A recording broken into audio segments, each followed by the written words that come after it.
Zdravím vás z ložnice mých rodičů. Ach bože, asi bych se měla nechat vyšetřit na hlavu.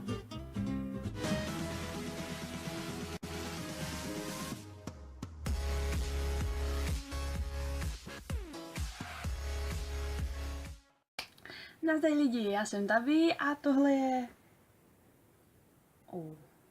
Kyoto vlastně není. Má to 3 minuty rychlou chůzí ke mně domů a já k ní domů, ale není to.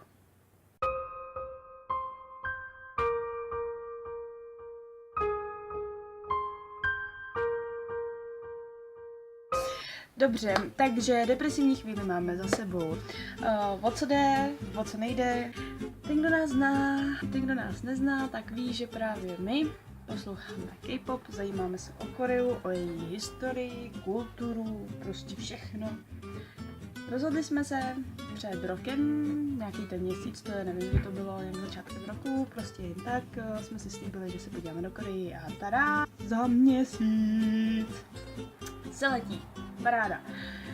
Nejvtipnější na tom je, že letenky jako vždy se dostanou prostě týden dopředu před odletem. Ani jedna z nás ještě nikdy neletěla, takže to bude vážně zábava.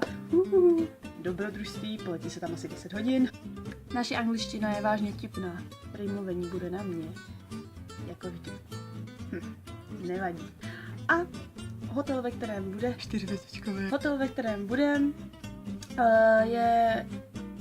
hotel Ramada, nevím jak přesně, ale nejvtipnější na tom je, že v Soulu je takových hotelů pod tímto jménem asi 7 a my ještě nevíme, v jakým vlastně budeme bydlet. Takže plány na to, jak budu nějak hledat cesty, jak se dostaneme z Incheonu do Soulu našemu hotelu. Čísla vlaků, čísla autobusu, ještě taxi či metro. Videa budeme stříhat, budeme natáčet vlogy budou teda dávány, až se dostaneme domů, protože sebou poneseme jenom 2 mobily, 2 foťáky, 1 kameru a 2 selfie teče. Takže budeme vlastně přidávat fotky, videa nestříhaný a doufám, že si to užijete.